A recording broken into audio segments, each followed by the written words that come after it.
Hello students, good morning, जय हिंद। मैं Vipin sir और जीविका केमिस्ट्री क्लासेस में आपका एक बार फिर से स्वागत है। हेलो स्टूडेंट्स, हम लोग आते हैं और मिलते हैं कहाँ पर? अनसोल्ड पेपर सीरीज पर मिलते हैं। कल एक भाई ने हमें फ़ोन किया था रायबरेली से उन्होंने हमें फ़ोन किया था कि पूरे यूट्यूब पर इस तरह से कोई सॉल्व नहीं करवाता।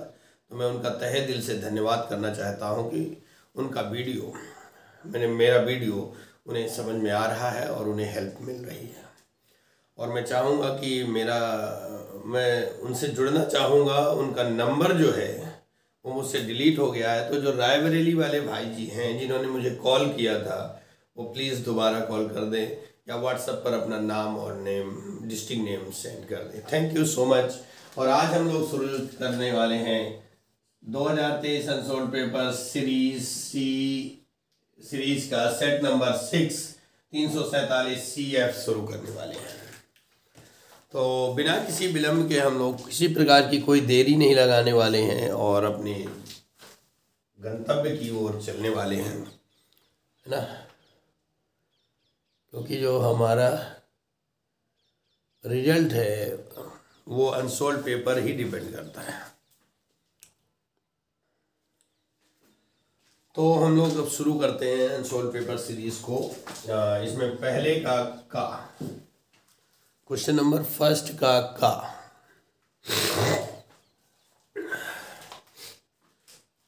वैसे तो ये आउट ऑफ सिलेबस है, हटा हुआ है, बट जो है हम बता देते हैं ए बराबर नहीं है, बी बराबर नहीं, सी, यानी तीनों भुजाएं बराबर हैं। तो ऐसा जो वो होता है, चौथा इसका ऑप्शन सही है, घन होता है, वो विषम लंबाक्ष होता है। इसके खा पर चलते हैं। तापमान से स्वतंत्र सांद्रता की इकाई होती है, वो मोललता होती है। मोललता, इसमें तापमान का कोई प्रभाव नहीं पड़ता। तीसरे के पहले के गा पर प्रथम कोट की अपक्रिया के लिए वेग स्थिरांक की इकाई सेकेंड इनवर्स होती है। पहला ऑप्शन नहीं, थर्ड ऑप्शन सही है, सेकेंड इनवर्स। घा की बात करें, बेंजल्डिहाइड से बेंजिल अल्कोहल प्राप्त होता है कैनी-जारो अपक्रिया द्वारा, यानी कि सेकंड ऑप्शन सही है, कैनी-जारो अभिक्रिया द्वारा। और अगला नंबर है, हिंसबर अभिकर्मक होता है बेंजीन सल्फोनिल क्लोराइड। इसका भी सेकंड ऑप्शन सही है, बेंजीन सल्फोनिल क्लोराइड। 4 नंबर है, निम्न में कौन सा क्षारक डीएनए में उपस्थित नहीं होता? तो इसका थर्ड ऑप्शन सही है, यूरेसिल जो है वो आरएनए में होता है, डीएनए में नहीं होता। पहला क्वेश्चन कंप्लीट। क्वेश्चन नंबर दूसरे का आपका आउट ऑफ सिलेबस है। दूसरे की खा की बात करते हैं।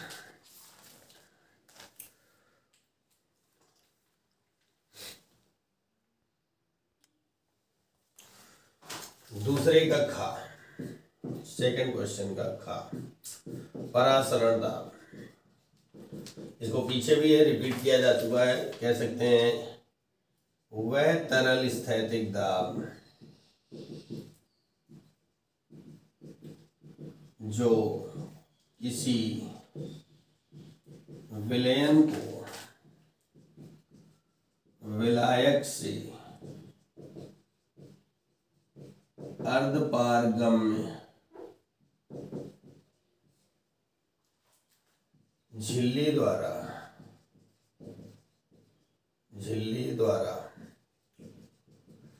पृथक करने पर उत्पन्न होता है परासरण दाब कहलाता है। अब उसने इसी में जोड़ दिया है कि आप कैसे प्रदर्शित करोगे कि परासरण दाब एक अणुसंख्य गुणधर्म है। तो देखिए होता क्या है कि इसको हम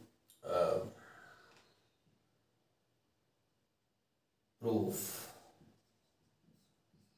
करना है। तो एग्जाम्पल लेते हैं कि मान लो लोहे का एक बंद पात्र है,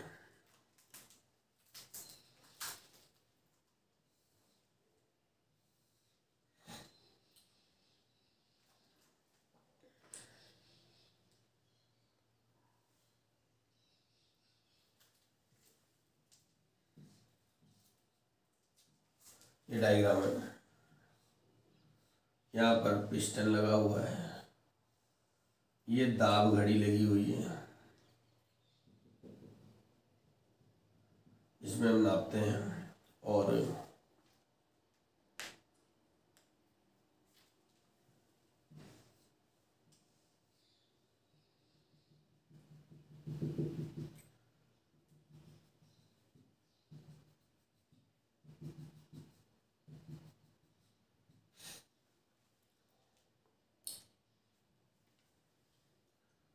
यहाँ पर हमने विलायक भरा हुआ है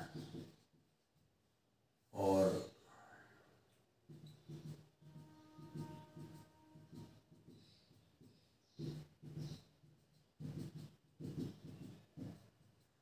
यहाँ पर विलयन है और ये भी हमारा विलयन।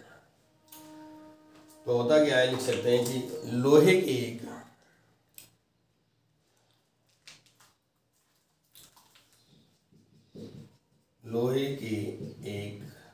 बंद पात्र, इसको मैं बोल देता हूँ थोड़ा सा समझाने के, लिख नहीं रहा हूँ। लोहे के एक बंद पात्र में विलयन व विलायक को, ऐसे लिखते हैं, चलो, में विलयन व विलायक को अर्धपारगम्य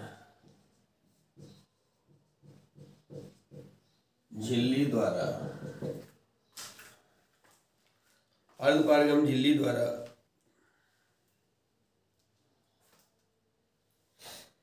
पृथक करने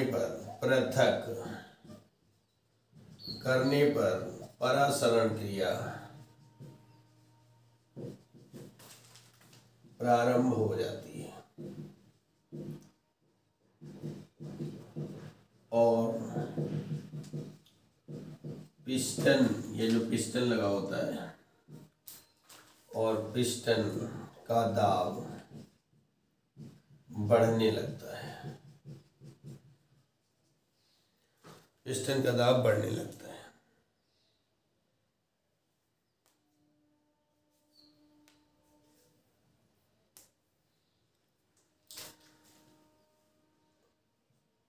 तत्पश्चात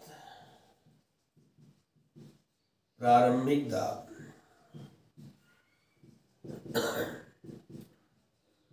और अंतिम दाब के अंतर को ज्ञात कर लेते हैं,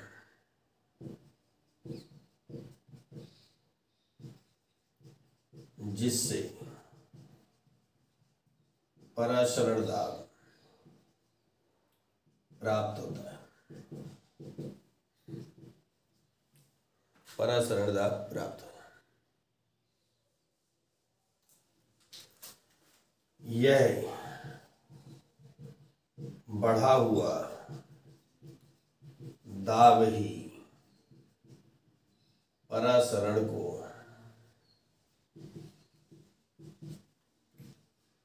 अणुसंख्य गुणधर्म होने को प्रमाणित करता है। That's all. ये आपका क्वेश्चन नंबर 2 का खा सॉल्व हो जाता है। आप लोग कॉपी करिए और हम चलते हैं क्वेश्चन नंबर 2 के गा पर।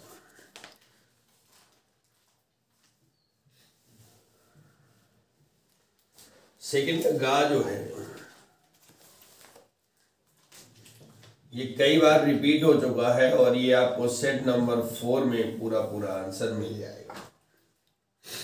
और जो सेकंड का घा है वो आउट ऑफ सिलेबस है। सेकंड का घा जो है वो आउट ऑफ सिलेबस है, तो इसलिए हम लोग आगे बढ़ जाएंगे। साफ कर देते हैं, आप लोगों ने कॉपी कर लिया होगा।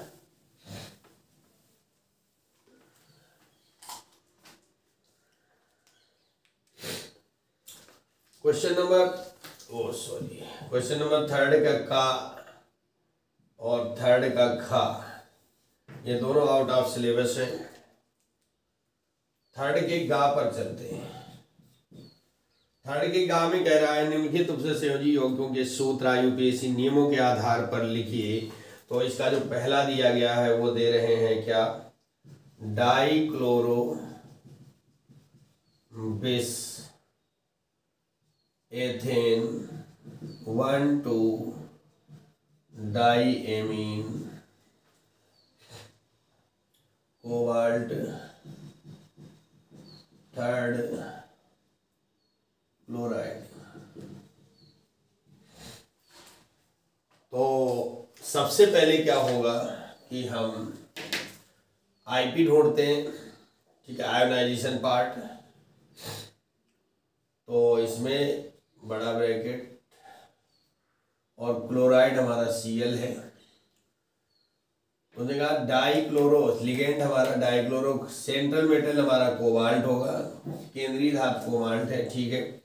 डाइक्लोरो यानी कि Cl2 हो गया। बिस एथिलीन डाइएमीन माने En का होल ट्वाइस, और ये Cl, ये हमारा फॉर्मूला बन जाएगा, ठीक है।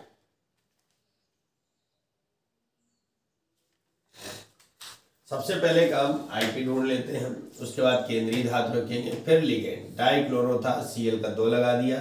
बिस एथेन डाइएमीन का सिंबल En होता है, बिस लगा यानी द्विदंती है, तो En का होल ट्वाइस हो जाएगा।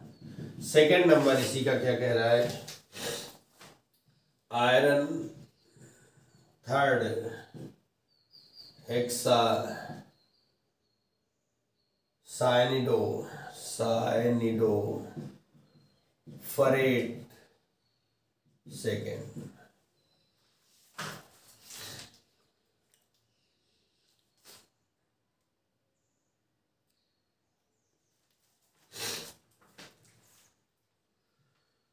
तो इसका आईपी जो है वो Fe है, यहाँ पर Fe हो जाएगा। हेक्सा साइनिडो फरेट थर्ड है, यानी सेंट्रल मेटल भी Fe है। और आपसे पूछ रहा है हेक्सा साइनिडो यानी Cn का होल 6 हो जाएगा, ठीक है। और Fe ऑक्सीडेशन को बैलेंस करेंगे तो Fe4 का होल थ्राइस, ये फार्मूला बनेगा। तीसरे का घा है प्रोटीन की प्राथमिक और द्वितीयक संरचना पर संक्षिप्त टिप्पणी लिखिए। प्रोटीन की प्राथमिक और द्वितीयक संरचना पर संक्षिप्त टिप्पणी लिखिए, ये पूछा जा रहा है क्वेश्चन में। तो आप लोगों ने कॉपी कर लिया होगा। हम लोग चलते हैं प्रोटीन की प्राथमिक और द्वितीयक संरचना पर।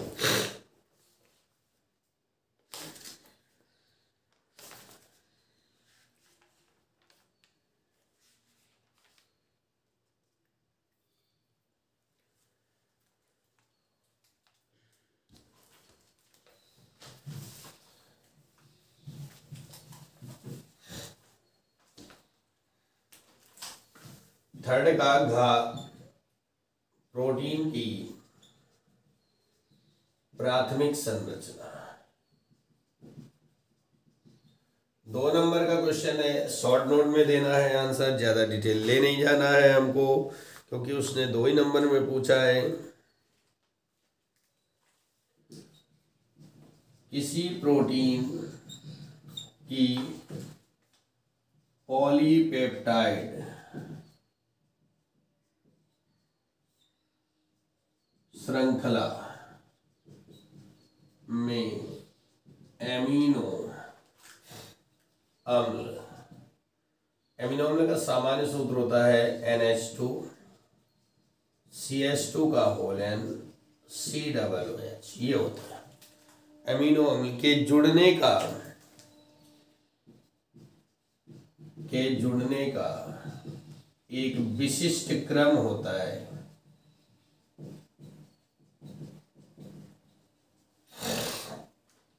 विशिष्ट क्रम होता है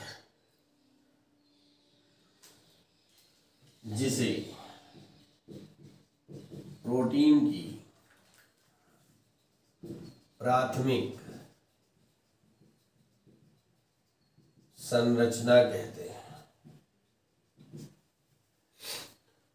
किसी प्रोटीन की पॉलीपेप्टाइड श्रृंखला में अमीनो अम्ल NH2CH2 का होल NCOOH के जुड़ने का एक विशिष्ट क्रम होता है जिसे प्रोटीन की प्राथमिक संरचना कहते हैं। अगर हम इसका एग्जांपल दें तो क्या हो जाएगा, HNH CH2 हमने ले लिया, C double bond OH plus H NH C double bond O नहीं, H और H C double bond OH। इतना भाग निकल जाएगा जब ये जुड़ेगा तो बना देगा क्या, HNH CH C double bond NH CH C double bond OH। ये जुड़ा, यहाँ पर पॉलीपेप्टाइड होता है, ये दो अणु जुड़े तो इसको डाईपेप्टाइड बोलते हैं। इस तरह से जब 3 4 5 जुड़ते चले जाएंगे तो इसे हम पॉलीपेप्टाइड श्रृंखला कहेंगे।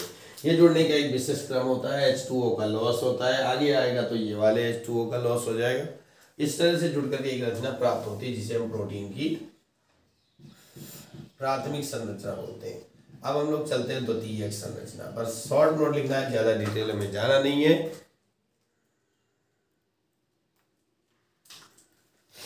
तो किसी प्रोटीन की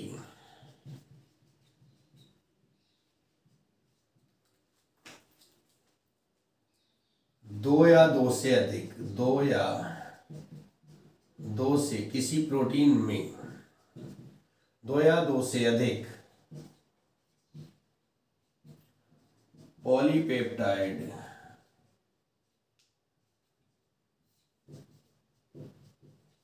श्रृंखलाओं के उपस्थित होने पर प्रोटीन की द्वितीयक संरचना प्राप्त होती है।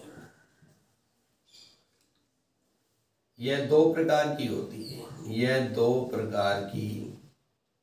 होती है, नंबर 1 अल्फा हेलिक्स संरचना और दूसरी होती है बीटा प्लीटेड शीट संरचना। ये होती है हमारी प्रोटीन की प्राथमिक और प्रोटीन की द्वितीयक संरचना के बारे में, जो कि क्वेश्चन में पूछा गया था। अब आप लोग इसको कॉपी करिए और हम लोग चलने वाले हैं क्वेश्चन नंबर 4 पर, अपने अनसॉल्व्ड पेपर की सीरीज पर। ठीक है, अनसॉल्व्ड पेपर की सीरीज पर आगे बढ़ने वाले हैं। और मैं एक बार फिर कहूँगा कि रिक्वेस्ट है, अनुरोध है कि जो लोग नए हैं अनसॉल्व्ड पेपर सीरीज पर या चैनल में, उन्हें सब्सक्राइब करना चाहिए, बेल आइकन प्रेस करना चाहिए। आपको हमेशा यहाँ पर पढ़ाई के वीडियो ही मिलते रहेंगे और एक से एक बेहतरीन क्वेश्चंस और पॉइंट्स केमिस्ट्री और बायोलॉजी में हम आपके लिए लाने वाले हैं।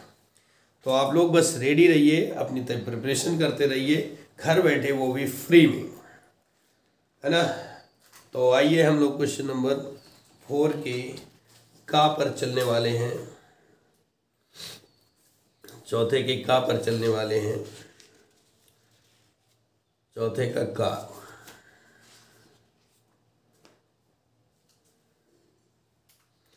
चौथे का 298 केल्विन तापमान पर निम्नलिखित सेल के लिए नर्स समीकरण लिखिए। 298 केल्विन पर निम्नलिखित समीकरण के लिए निम्नलिखित सेल के लिए नर्स समीकरण लिखना है। तो आइए, और इसी में पूछ दिया है यदि EMF बदलना हो तो मानक EMF इनॉट सेल की गणना कीजिए। ठीक है, तो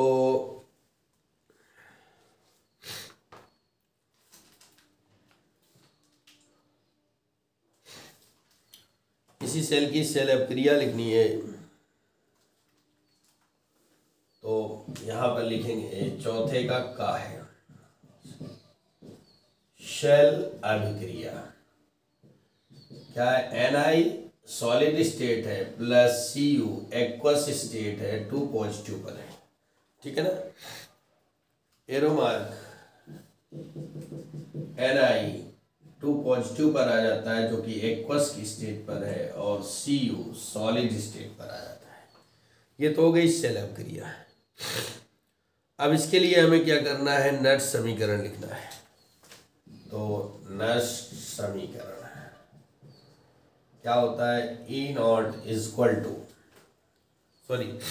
E इज इक्वल टू, या ऐसा कर सकते हैं E not cell is equal to E not minus 0.0591 upon n और log Ni2 plus upon Cu2 plus. अब यहाँ पर हम देख रहे हैं कि 2 इलेक्ट्रॉनों का ट्रांसफर हो रहा है, तो n की जगह पर हमारा 2 हो जाएगा। तो आधा न्यूमेरिकल हमारा सॉल्व हो जाता है, ठीक है। आधा न्यूमेरिकल हमारा सॉल्व हो जाता है। अब दिया गया है जो E not cell equal to दे रहे हैं 0.59 वोल्ट, 0.59 वोल्ट दिया जा रहा है।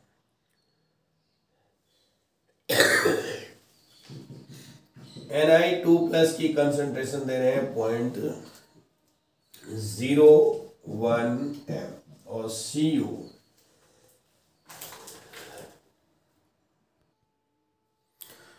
अब Cu की जो कंसंट्रेशन दी गई है वो 0.1 m, ठीक है। इसी इक्वेशन से सॉल्व करते हैं, तो इसकी वैल्यू दी गई 0.59 volt equal to E not हम फाइंड करेंगे 0.059 1/2, 0.059 1/2 log Ni की वैल्यू 0.01 अपॉन 0.1, पॉइंट हटाएंगे यहाँ पर 0 हो जाएगा, 1/10 आ जाएगा। E नॉट इक्वल टू क्या हो जाएगा? E नॉट माइनस, इसका अगर हम 2 का डिवाइड कर दें तो क्या हो जाएगा? 0.2952 log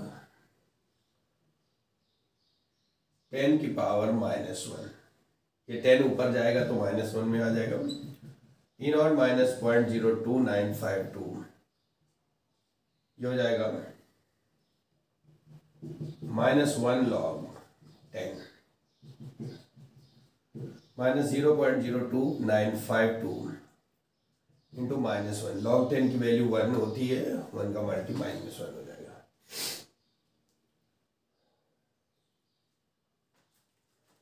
ठीक है। अब क्योंकि ये माइनस में है तो E नॉट इक्वल टू क्या हो जाएगा? Plus 0.2952 minus minus multiply 0.59। अब अगर हम E नॉट इक्वल टू करते हैं तो 0.59 माइनस 0.02952, इसको माइनस करेंगे तो देखिए क्या कर लेते हैं। यहाँ पर 0.5900.02952, 10 में 2 8 और यहाँ 9 में 5 गए 4, 9 में 9 0, यहाँ पर 8 में 2 गए 6, ये 0.46048 वोल्ट ये आ जाएगी वैल्यू। सॉरी, कुछ यार तबीयत गड़बड़ चल रही। अब इसके बाद में हम लोग चलते हैं, तो आपने कॉपी कर लिया होगा। चौथे का जो खा है ना, फोर्थ का जो खा है वो आउट ऑफ सिलेबस है, इसलिए इसको हम छोड़ देंगे। चौथे का गा पर कह रहा है ग्रेवियल थैलेमाइड संश्लेषण पर संक्षिप्त टिप्पणी लिखिए। प्राथमिक एमीन के संश्लेषण में ग्रेवियल थैलेमाइड संश्लेषण को प्राथमिकता क्यों दी जाती है?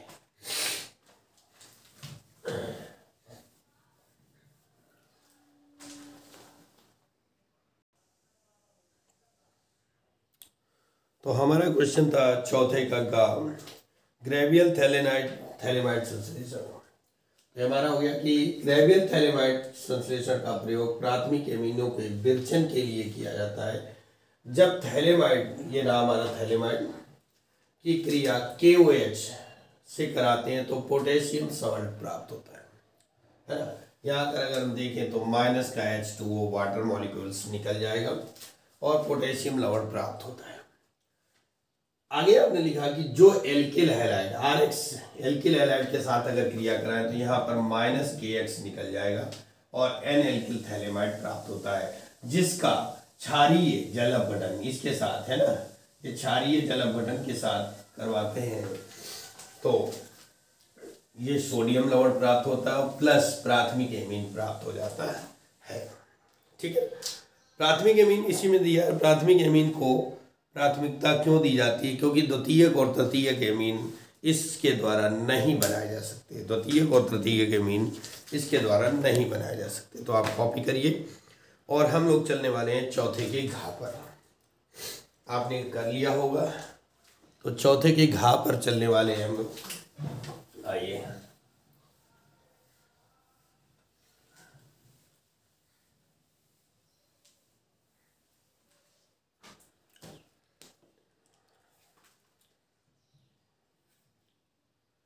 कार्बोहाइड्रेट के D तथा L विन्यास से आप क्या समझते हैं? क्वेश्चन नंबर 4 का घा। तो कार्बोहाइड्रेट में से हमने एग्जाम्पल में ले लिया कि ग्लूकोज भी हमारा एक कार्बोहाइड्रेट होता है जो कि मोनोसेकेराइड का एग्जाम्पल होता है। तो उसने कहा D तथा L विन्यासों से आप क्या समझते हैं, इसके बारे में आइए देखते हैं।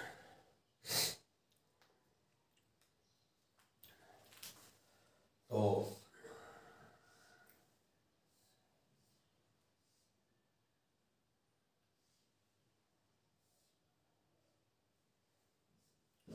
HOH HOH और HOH OH H CS2OH और ये H। काउंट करें 1 2 3 4 5 और ये 6, छठवां कार्बन। ठीक है, ये हमारा D ग्लूकोज है। क्या है? D glucose. और D और L दोनों पूछे गए हैं तो हम लोग दोनों का ही आंसर देंगे। H OH और H और OH H OH OH और H CS2OH 1 2 3 4 5 और ये छठवां। ठीक है ना, ये हमारा है L ग्लूकोज। अंतर क्या हुआ? दोनों OH नीचे साइड पर जुड़े हुए, इनमें दोनों में डिफरेंट साइड पे और ट्रांसफॉर्म वाली कहानी हो जाती है। ठीक है, अब इसी क्वेश्चन में उसने कहा D ग्लूकोज तथा D फ्रक्टोज की संरचना सूत्र लिखिए। तो अगर हम D ग्लूकोज का संरचना सूत्र लिखें तो देखो क्या होगा।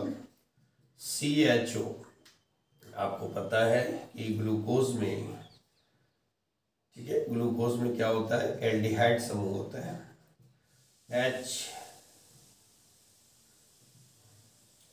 HCOH, ठीक है, और OHCH HCOH HCOH CS2OH।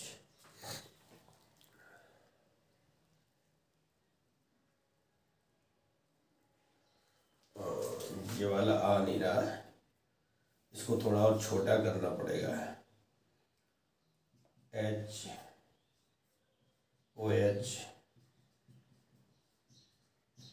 CS2OH अब आ गया। ठीक है, अब हम यहाँ पर लिखते हैं फ्रक्टोज का संरचना सूत्र। तो यहाँ पर क्या होगा,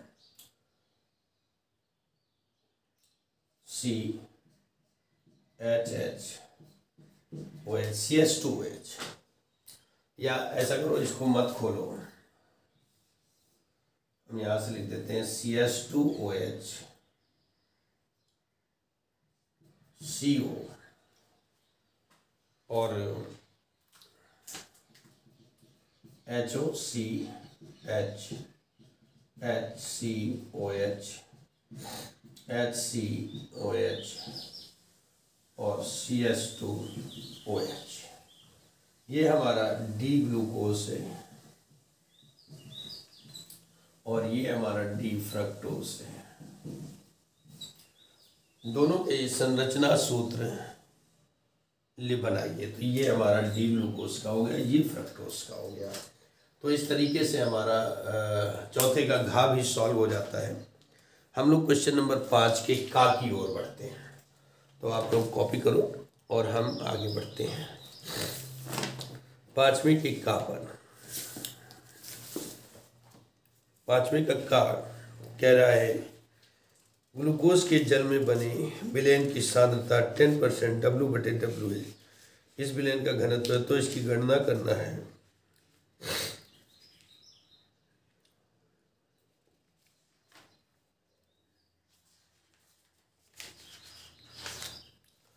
मोललता और मोलरता की गणना करना है, दोनों नहीं फाइंड करने हैं।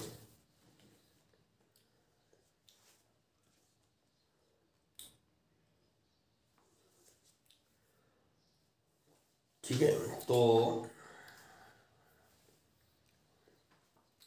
इसको साफ करते हैं और 5वें के का पे 4 नंबर के क्वेश्चन पर हम लोग कंसंट्रेट करेंगे। 4 नंबर का क्वेश्चन पेपर है, क्वेश्चन है 5वें का का। इसमें दिया है कि 10% W/W, 10% W/W का अर्थ है कि विलेय की मात्रा स्मॉल w 10 ग्राम हो जाएगी और विलायक की मात्रा जो कैपिटल W होगा वो 100 ग्राम हो जाएगा। ठीक है, विलेय की मात्रा इतनी हो जाएगी, विलायक की मात्रा इतनी हो जाएगी। और विलेयन की मात्रा अगर हम देखेंगे तो एक सेकेंड, विलायक की मात्रा, सॉरी ये तो विलेयन की मात्रा होगी 100 माइनस, क्योंकि W/W है 100 माइनस 10 इक्वल टू 90 ग्राम जल की मात्रा आ जाएगी, विलायक की मात्रा हो जाएगी, जो कि हमारा क्या है, जल है। ठीक है, और इसको ग्लूकोज के बने, तो ग्लूकोज का जो अणु भार होता है वो 180 होता है। अब अगर हम इसकी मोललता, फर्स्ट पॉइंट मोललता को फाइंड करें, m डैश से लिखते हैं तो small w into 1000 upon small m into capital W। अगर इसको सॉल्व करेंगे तो स्मॉल w की वैल्यू है 10 इंटू 1000 अपॉन स्मॉल m हमारा 180 है और कैपिटल W 90 है।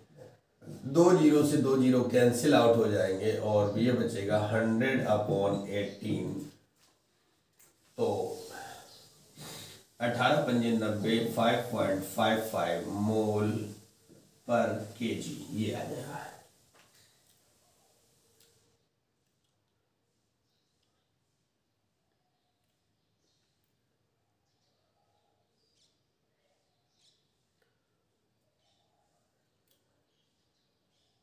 ओ सॉरी,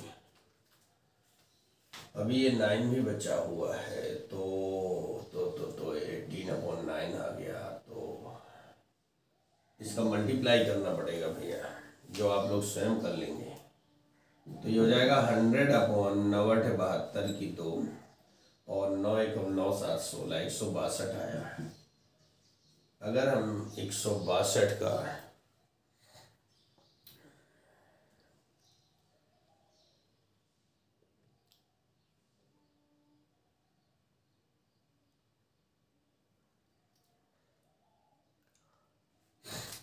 100 में भाग देंगे तो नहीं जाएगा पॉइंट। 16 छक्का 96, तो 6 दूनी 12, सॉरी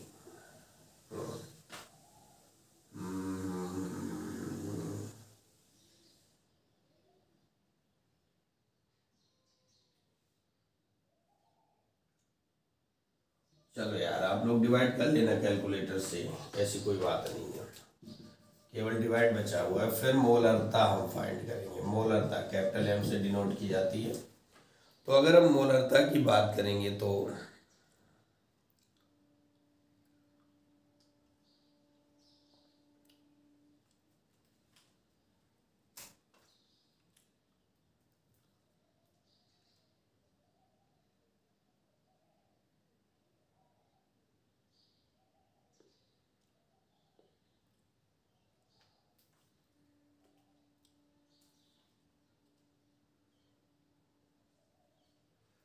इसके लिए हमें पहले आयतन निकालना होगा, क्योंकि मोलरता में आयतन होता है, यानी capital M equal to small W into 1000 upon M into V होता है। ठीक है, तो हम लिख सकते हैं कि 100 ग्राम विलयन का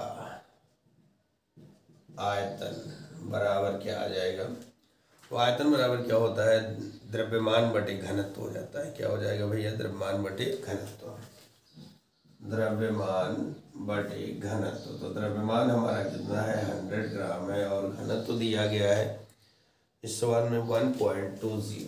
1.20 पॉइंट हटाएंगे, 2 जीरो बढ़ाएंगे, 1 जीरो से 1 जीरो कैंसिल आउट कर देंगे, और ये आपका आ जाएगा 83.33 ml। ठीक है, अब यही रख देंगे। W की वैल्यू हमारी तो 10 ग्राम ही रहेगी, 1000 हो जाएगा अपॉन M आपका 180 हो जाएगा इंटू 83.33 हो जाएगा, जो कि मल्टीप्लाई के लिए 0 0 कैंसिल आउट करना चाहो तो कर सकते हो। ये 2 से डिवाइड हो जाएगा, 500, ये 9 आ जाएगा, 500 अपॉन 9 इंटू 83.33। इसको आप लोग सॉल्व कर लीजिएगा, गुणा भाग कर ले, आंसर आ जाएगा। और कह रहा विलयन में प्रत्येक घटक का मोल अंश। अच्छा, अभी सवाल बचा हुआ है, तो इसको मैं साफ करता हूँ और आप लोग भाग दे करके अपना क्वेश्चन सॉल्व कर लेंगे। अब प्रत्येक घटक का मोल अंश करना है, तो अगर हम निकालते हैं, थर्ड पार्ट है, तो विलेय का मोल अंश, यानी इसको मोल प्रभाज भी बोलते हैं, बराबर क्या हो जाएगा, विलेय के मोल बटे विलयन के मोल। ठीक है, तो विलेय के मोल निकालना है तो भैया क्या होता है, देखो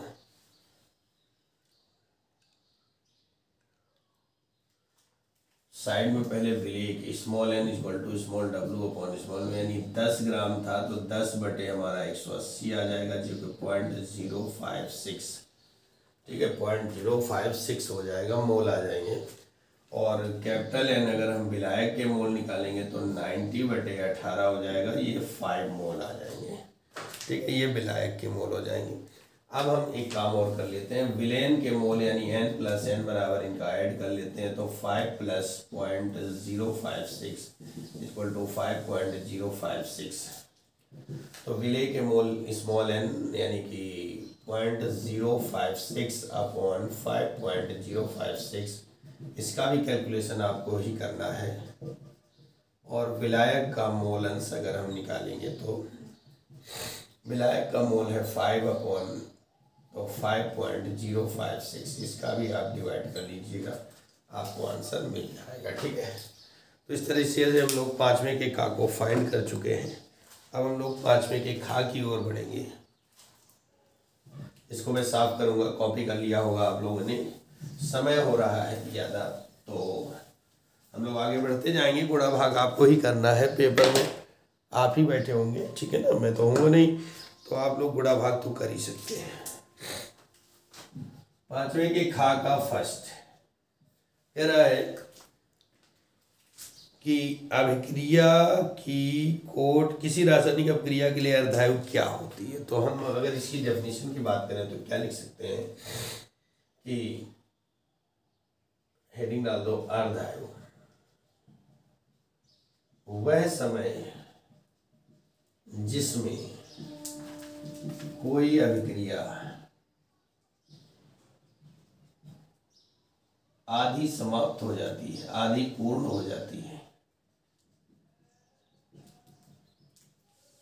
पूर्ण हो जाती है, अर्धायु कहलाती है।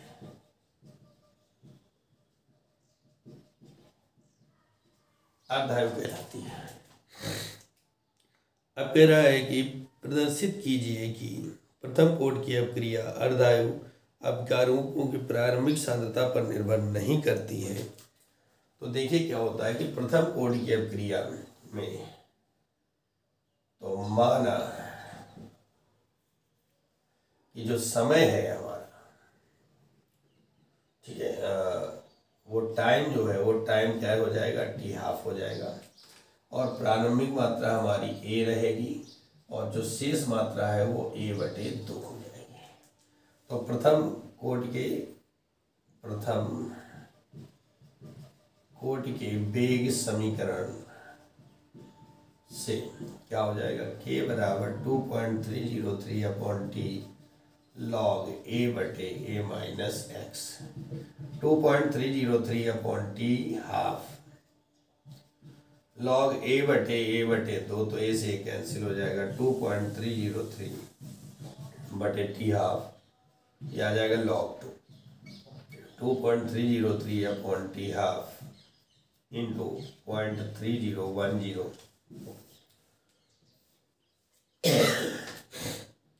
तो k बराबर हो जाएगा 0.693 अपॉन टी हाफ। इस समीकरण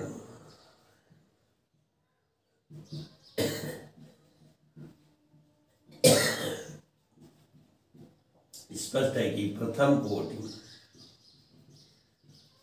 की अभिक्रिया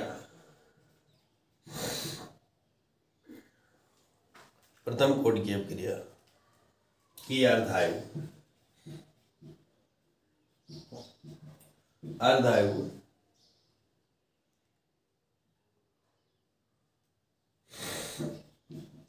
प्रारंभिक सांद्रता पर निर्भर नहीं करती है। That's all. पांचवें की खा का पहला कंप्लीट हुआ, 2 नंबर का था।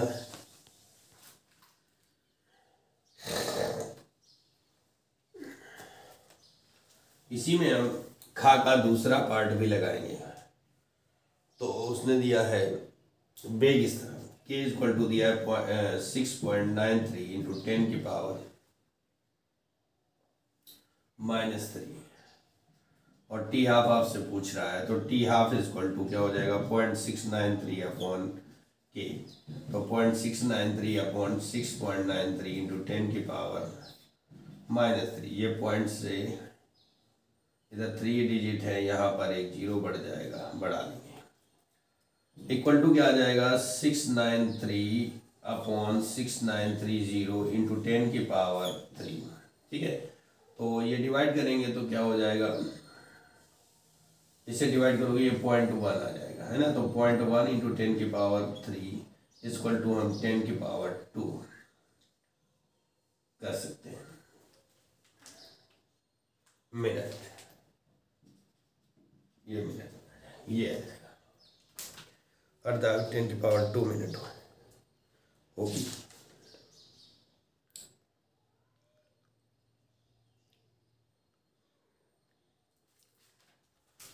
ठीक है, साफ कर देते हैं। पांचवें के गा पर हम लोग चलने वाले हैं।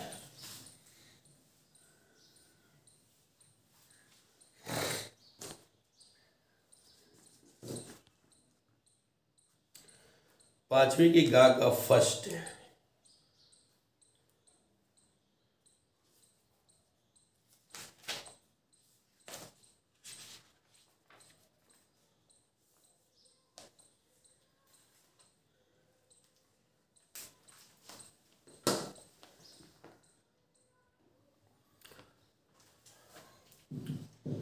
पांचवें की गा का फर्स्ट,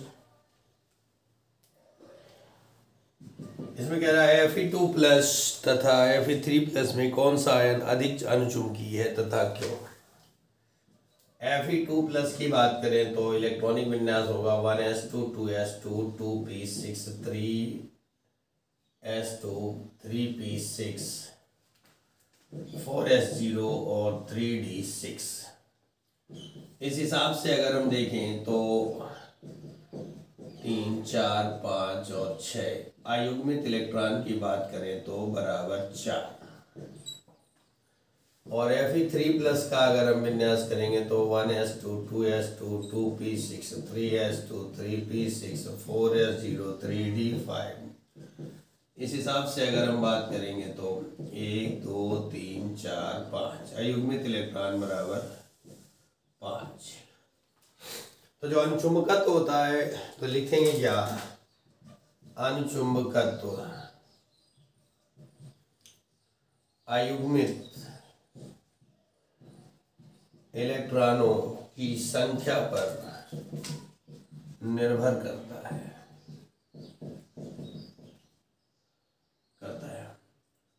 Fe2+ में 4 अयुग्मित इलेक्ट्रॉन है, जबकि Fe3+ में 5 अयुग्मित इलेक्ट्रॉन है। इसलिए Fe3+ अधिक अणुचुंबकीय होगा।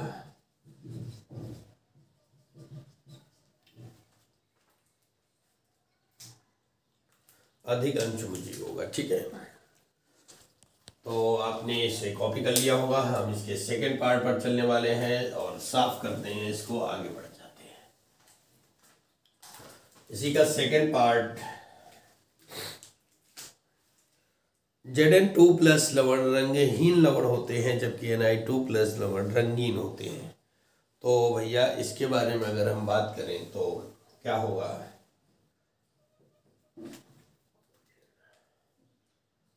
Zn2+ का अगर हम विन्यास करते हैं तो 1s2 2s2 2p6 3s2 3p6 4s0 3d10, मतलब अयुग्मित इलेक्ट्रॉन बराबर 0।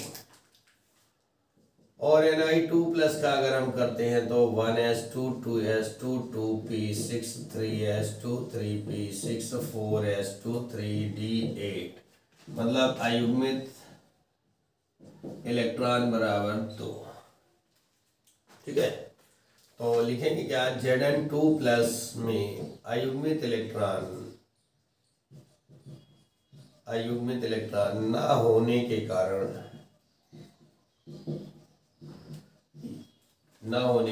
इसके लवण रंगहीन होते हैं,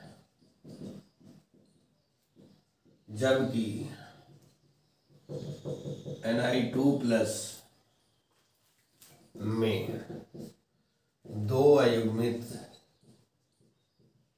इलेक्ट्रॉन हैं,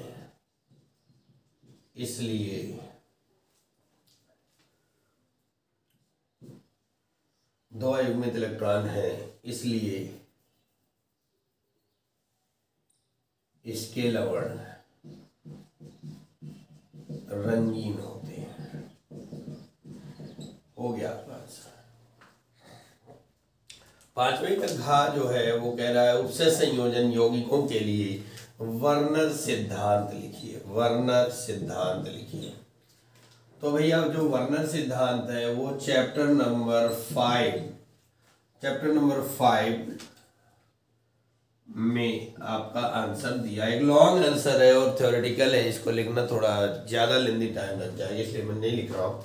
और अगर किसी को इसका आंसर नहीं मिलता है तो अगर हमसे चाहते हैं तो मैं आपको, यह नंबर आपको पता ही है 8533049772 अथवा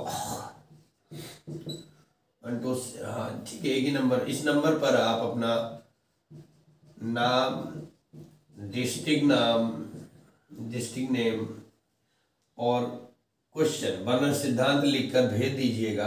मैं आपको इसका वीडियो प्लस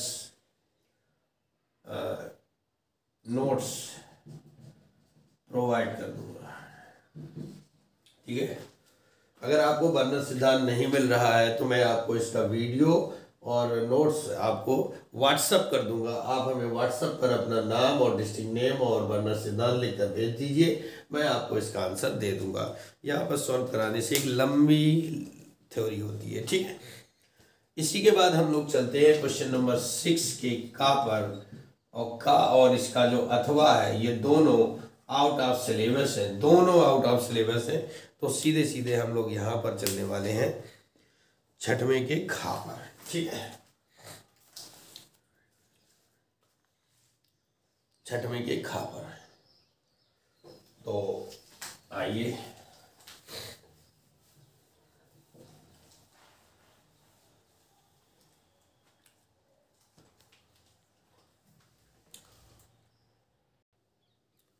छठवें के खा के पहला में क्या कह रहा है कि एथेनॉल के निर्जलीकरण की क्रिया विधि। तो हम हेडिंग डालेंगे एथेनॉल का निर्जलीकरण। एक सामान्य एग्जाम्पल लिखते हैं CH3CH2OH को कंसंट्रेट H2SO4 के साथ अभिकृत करा दे तो ये बन जाएगा क्या CH2 double bond CH2 plus H2O alkene बनेगा, ठीक है। अब इसकी हम क्रिया विधि में समझाते हैं। क्रिया विधि, तो क्रिया विधि में क्या होता है कि सर्वप्रथम क्रिया विधि फर्स्ट स्टेप में क्या होगा कि जो हमारा H2SO4 है ये क्या करता है hydrogen ion plus HSO4 minus यानी प्रोटॉन में टूट जाता है, ठीक है। और इसमें हम क्या लिख सकते हैं कि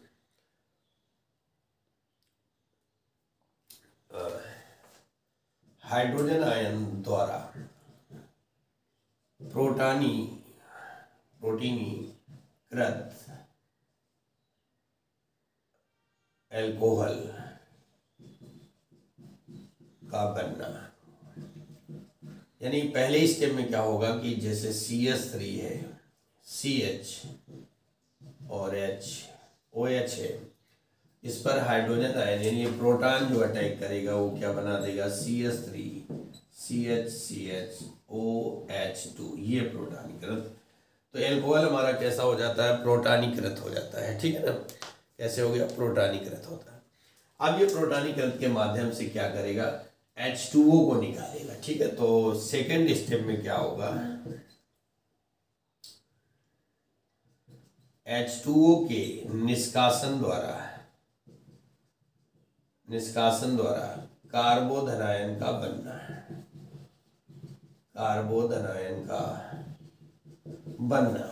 ठीक है ना।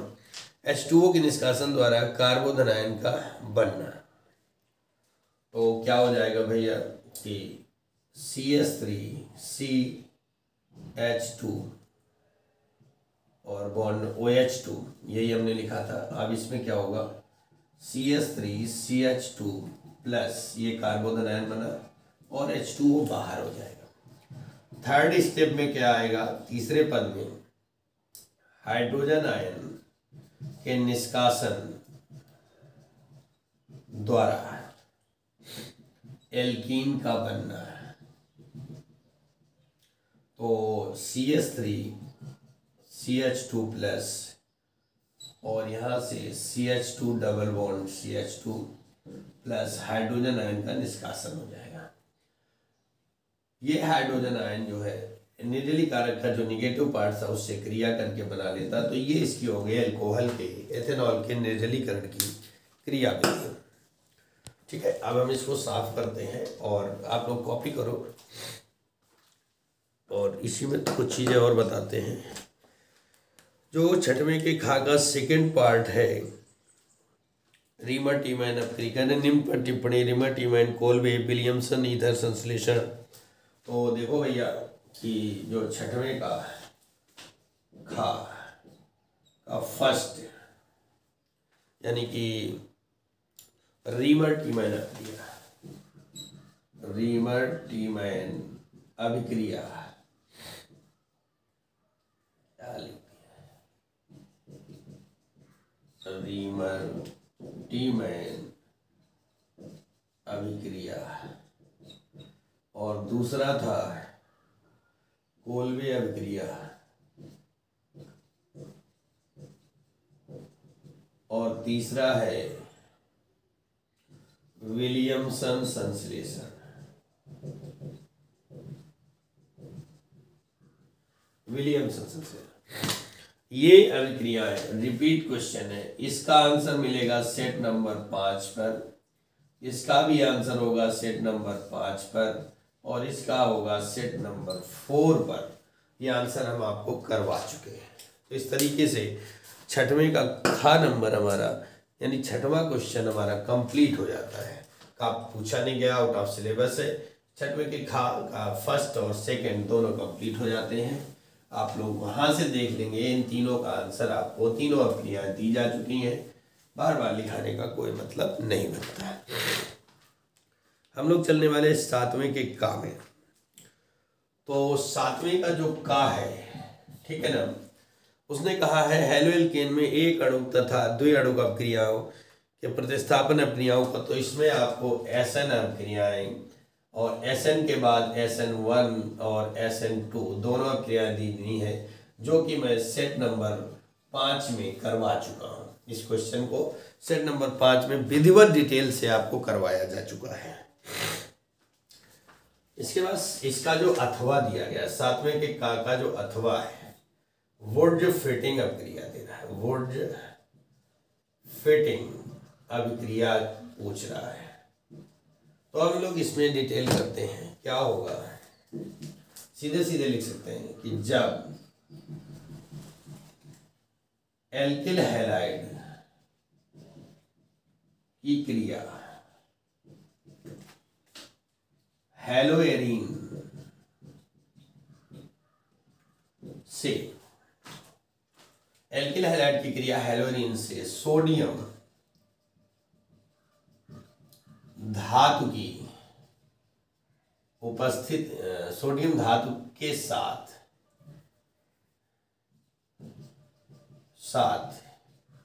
ईथर की उपस्थिति में कराते हैं, तो एरोमेटिक हाइड्रोकार्बन प्राप्त होते हैं। वुड्ज फिटिंग अभिक्रिया, वुड्ज फिटिंग अभिक्रिया कहलाती है। ठीक है ना, क्या कहलाएगी भैया, वुड फिटिंग अभिक्रिया कहलाती है।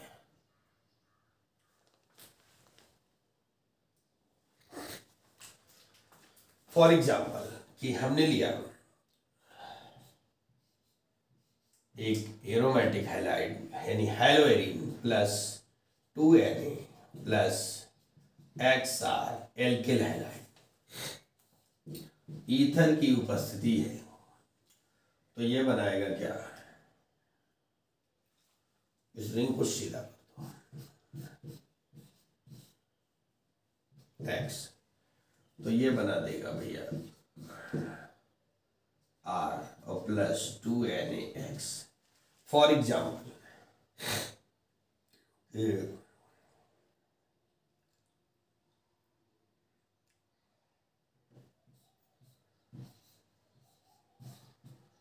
क्लोरोबेंजीन ले लिया, 2Na plus ClCH3 methyl chloride ले लिया, ईथर हो गया, CH3 प्लस 2NaCl, ये बन गया, ये बन गया टालुइन। टालुइन ये हमारी वुड फिटिंग अभिक्रिया होती है। ठीक है ना, अब आप लोग कॉपी करो और हम लोग इसकी सेकंड, ये फर्स्ट पार्ट था, सेकेंड पार्ट पर चलने वाले हैं। तो भैया देखो सेकेंड पार्ट जो है वो ओनली फिटिंग अपक्रिया पूछ रहा है। क्या पूछ रहा है? फिटिंग अपक्रिया। तो हम यहां पर क्या लिखाएंगे कि जब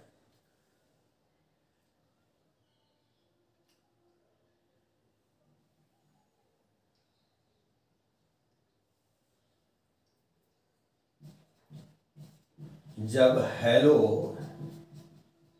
एरीन की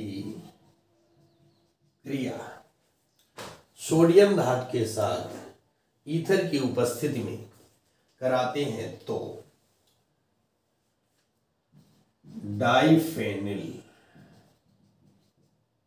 डाइफेनिल प्राप्त होते हैं। फिटिंग अपक्रिया कहलाती है। फॉर एग्जाम्पल रिंग को लेटाते हैं X,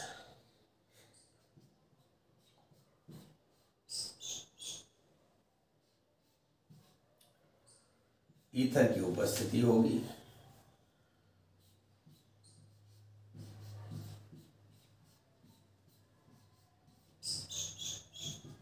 NaX। फॉर एग्जाम्पल अगर हम क्लोरोबेंजीन लें तो Cl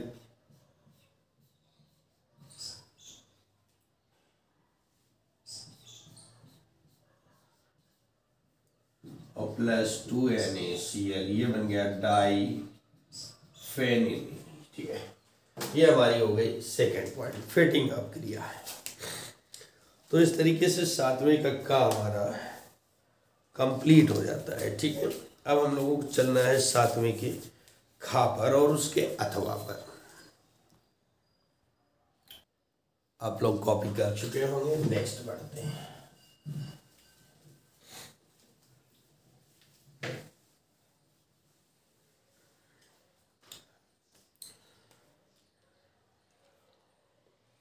निम्न पर संक्षिप्त टिप्पणी।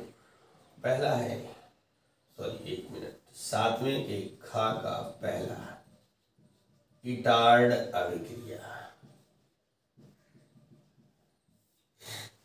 इसमें क्या लिखेंगे कि वह अभिक्रिया, क्या कर सकते हैं, वह अभिक्रिया जिसमें डाइसल्फाइड की उपस्थिति में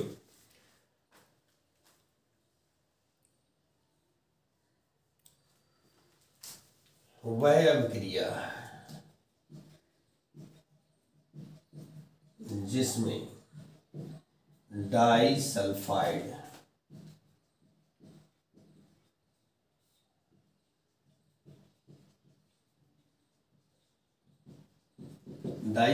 की उपस्थिति में क्रोमिल क्लोराइड, वह क्रिया जिसमें डाइसल्फाइड की उपस्थिति में क्रोमिल क्लोराइड द्वारा टॉलुइन का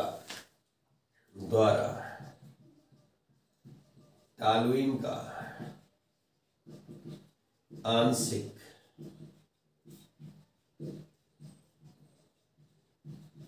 वह क्रिया जिसमें डाइसल्फाइड की उपस्थिति में क्रोमिल क्लोराइड का आंशिक ऑक्सीकरण होकर बेंजल्डिहाइड प्राप्त होता है, इटार्ड अभिक्रिया कहलाती है।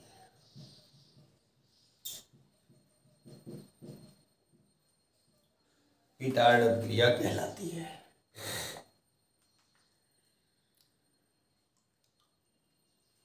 तो फॉर एग्जाम्पल लेते हैं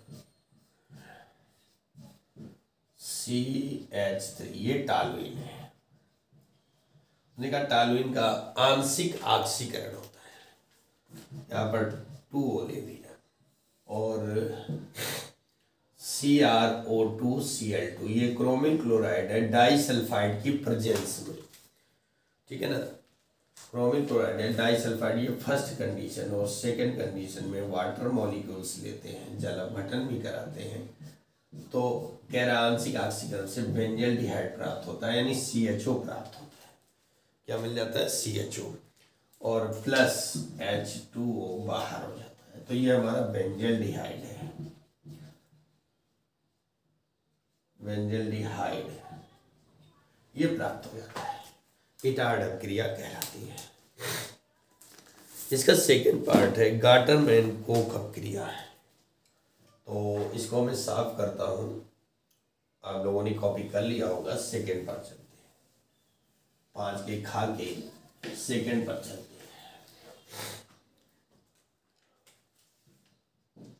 गाटरमैन कोक अभिक्रिया।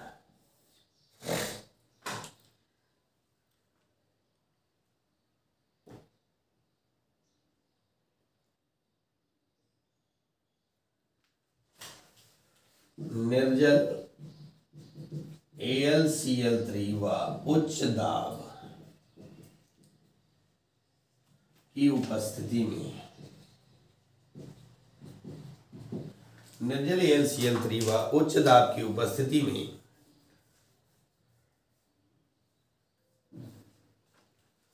बेंजीन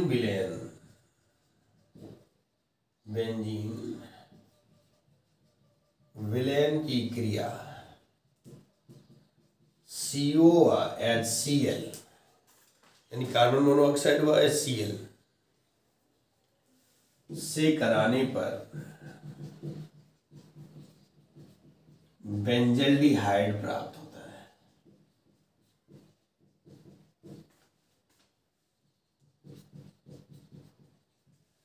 से कराने पर बेंजल्डिहाइड प्राप्त होता है। यह है अभिक्रिया गाटरमैन कोक अभिक्रिया कहलाती है। C6H6 से बेंजीन हो गया, इसकी क्रिया CO प्लस HCl से कराएंगे और उपस्थिति किसकी दिखाई गई है, निर्जल AlCl3 और उच्च दाब। ठीक है, तो ये बना देगा क्या, C6H5CHO प्लस HCl, बेंजल्डिहाइड प्राप्त हो जाता है। ठीक है, ये हमारा बेंजल्डिहाइड हो गया। अब इसके बाद का जो 7वें के खा का थर्ड पार्ट है कैनी-जारो अभिक्रिया है। इसका जो थर्ड पार्ट है कैनी-जारो अभिक्रिया, और चौथी जो है एल्डोल संघनन है। एल्डोल संघनन है। ये सब हम आपको, इन दोनों को हम आपको सेट नंबर 5 में सॉल्व करवा चुके हैं, तो इनका आंसर आप वहीं से देख लीजिएगा। ठीक है, सेट नंबर 5 से देख लीजिएगा। अब इसके आगे हम लोग चलेंगे 7वें के खा के अथवा पर। आपने कॉपी कर ही लिया होगा, हम लोग आगे बढ़ जाते हैं। 7वें के खा का अथवा है अथवा। उसने कहा कि क्या होता है जब नंबर 1 एसेटल्डिहाइड की क्रिया टालिन अपकर्मक से कराते हैं। एसेटल्डिहाइड की क्रिया टालिन अपकर्मक, एसेटल्डिहाइड का फॉर्मूला CH3CHO होता है, टालिन अपकर्मक आपका Ag2O होता है, से कराते हैं तो ये बनता है CH3COOH plus 2Ag black PPT, और ये बन जाएगा एथेनोइक अम्ल। ये हमारा टॉलिन रिएजेंट है, टॉलिन अभिकर्मक, और ये एसेटल्डिहाइड है। इसका जो सेकंड पार्ट है फॉर्मल्डिहाइड की क्रिया NaOH से कराते हैं। 2HCHO प्लस NaOH एरोमार्क CH3OH, एक अल्कोहल बनेगा और एक CH3 नहीं HCOONA, इसका नाम है सोडियम फॉर्मेट। ये आप जानते हैं मेथिल एल्कोहल, और ये हमारा फॉर्मेल्डिहाइड है। और इसी का जो थर्ड पार्ट है, बेंजामाइड का अम्लीय जल अपघटन कराया जाता है। बेंजामाइड रिएक्शन लिया, CONH2, ये बेंजामाइड है। अम्लीय जल अपघटन यानी H2O साथ में HCl या फिर कोई अम्ल हो सकता है, अम्लीय जल अपघटन कराते हैं तो बेंजोइक एसिड प्राप्त होगा। COOH प्लस NH3 अमोनिया प्राप्त हो जाए। तो दोस्तों इसी के साथ हमारा ये सेट फिनिश खत्म होता है, समाप्त होता है। छठवां सेट कंप्लीट हो गया है और बहुत ही जल्द आपके पास सातवां सेट भी आ जाएगा। तो एक बार फिर से दोस्तों रिक्वेस्ट है कि चैनल में अगर नए हैं तो चैनल को सब्सक्राइब कर लें, बेल आइकन को प्रेस कर दें। आप पढ़ें, अपने फ्रेंड सर्किल को पढ़ाएं और अपना कमेंट करते वक्त अपना नाम और डिस्ट्रिक्ट नेम जरूर डालें, और कमेंट्स यूट्यूब पर ही करें तो बहुत अच्छा होगा। ठीक है, जितना ज़्यादा आप लोग कमेंट करेंगे, जितना ज़्यादा आप लोग हमारे चैनल को देखेंगे, सब्सक्राइब करेंगे, हमें उतनी ही ज़्यादा एनर्जी मिलेगी और हम आपको उससे ज़्यादा एनर्जी के साथ अच्छे अच्छे क्वेश्चंस और सॉल्यूशन लेकर आते रहेंगे। तब तक के लिए नमस्कार, जय हिंद, जय भारत।